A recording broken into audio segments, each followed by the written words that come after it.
Tra le poche colonie che sono rimaste attive, visto il periodo di diapausa, c'è quella di Messor cephalotes.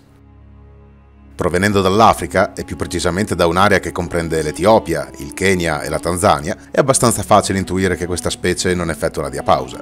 Nel frattempo, io mi sto dedicando al fai da te. Prendo le misure dell'armadio in cui alloggiano le colonie perché devo apportare alcune modifiche.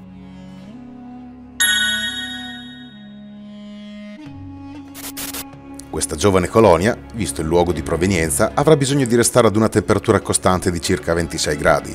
L'ideale sarebbe poter ricreare un'escursione termica tra giorno e notte. Del resto, nelle zone desertiche o semidesertiche, tipiche del Centro Africa, il variare delle temperature è davvero notevole. Di giorno l'irraggiamento solare porta le temperature anche a superare i 40 gradi centigradi e la notte, invece, le stesse temperature possono scendere anche di 20-25 gradi. Nonostante Messor cephalotes sia la formica più grossa appartenente al genere Messor, risulta essere una formica poco studiata. Negli ambienti in cui prospera c'è la tendenza a studiare le formiche aliene, quindi quelle che vengono introdotte accidentalmente piuttosto che le specie residenti autoctone. Sulla biologia di Messor cephalotes non c'è grande documentazione, eppure, viste le dimensioni e vista la grandezza delle colonie, avrebbe tutti i numeri per diventare una specie di interesse. Una caratteristica peculiare di Messor cephalotes è quella di radere al suolo, in alcuni casi per un diametro superiore a 20 metri, tutta la vegetazione sovrastante al nido. Quale sarà il motivo per il quale lo fanno? Io che cazzo so, scusa. No! Non è noto il numero di operaie che abitano un formicaio, ma è stimabile in base alle dimensioni del nido e sicuramente si tratta di un numero di formiche da record per il genere Messor. Tendono a vivere in aree molto poco umide, preferendo le savane dell'Africa orientale e stando lontane dalle giungle e dalle zone ricche di umidità. Possiamo dire che in altri ambiti abbiamo parlato di come le formiche possono modificare il territorio in cui vivono. Nella riserva Maserani, nel nord-est della Tanzania, si sta studiando l'impatto degli insetti sulla vegetazione che va via via scomparendo. Tra questi insetti c'è anche Messor cephalotes, che è la formica mietitrice più grande e che, come abbiamo detto prima, ha l'abitudine di diserbare completamente la zona sovrastante il nido, creando delle vere e proprie zone brulle, provocando erosione del suolo e contribuendo ad aumentare quello che viene chiamato fenomeno della desertificazione. Nella fattispecie, questa colonia mi è arrivata i primi giorni di agosto e la regina aveva appena deposto un piccolo pacchetto di uova. Verso la fine di settembre sono nate le prime 2 nanitiche. Attualmente il loro numero è salito da 2 a 5.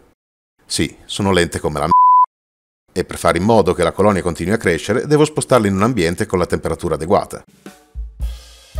Intanto prendo le misure dell'armadio, perché la mia intenzione è quella di foderarlo con dei pannelli termoisolanti di polistirene estruso.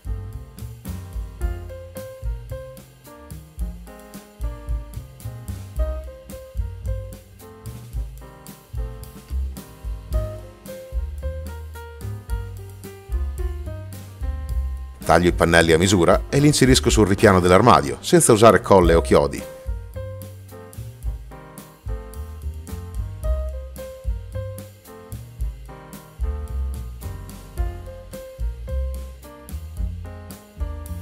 Posiziono il tappetino da 28 watt sulla parete posteriore. Ma cos'è sto telefono?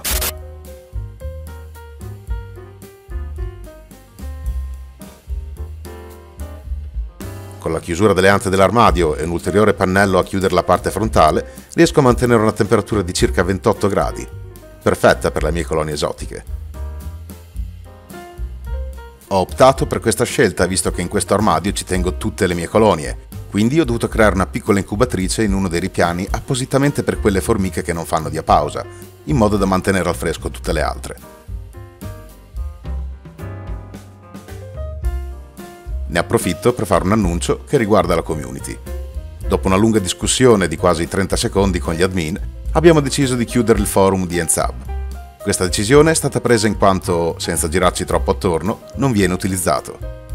Quindi, piuttosto che mantenere attiva una piattaforma in disuso, preferiamo chiuderla. L'idea è quella di riorganizzarci e probabilmente riaprire uno spazio in cui sia possibile scambiare colonie, attrezzatura o insetti da pasto su altre piattaforme. Nel caso in cui ci saranno sviluppi ti farò sapere sicuramente.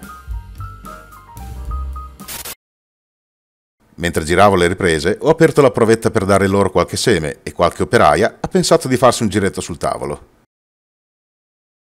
Esplorando, qualcuna è anche arrivata sul bordo.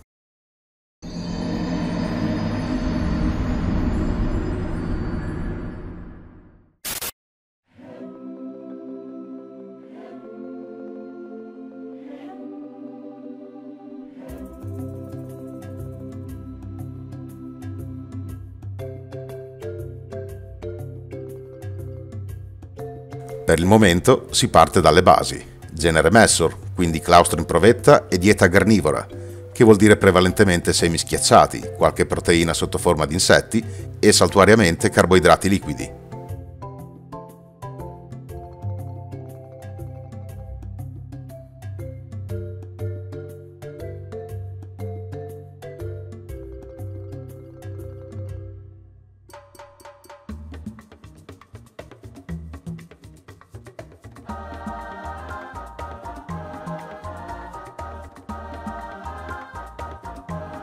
L'areale della specie è l'Africa centrale, in particolare le zone aride, quindi niente ibernazione invernale. Al momento non posso agire per modificare l'umidità e finché resteranno in provetta non serve preoccuparsene.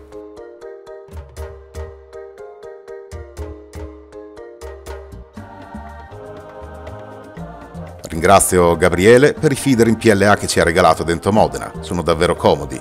Sono divisi in 2 spazi, uno dei quali è adibito ai cibi liquidi, e una volta utilizzati basta pulirli con un po' di acqua tiepida e sono di nuovo pronti all'uso.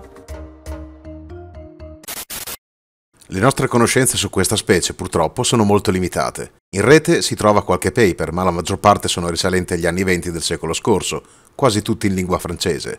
Gli altri sono quelli da cui mi sono informato, ma sono incentrati sugli effetti all'ambiente di cui ho fatto cenno prima. Portare qualche curiosità in merito a questa specie per me è abbastanza difficile. Oltre a farvi vedere come le nutro e come le tengo, non posso fare molto altro.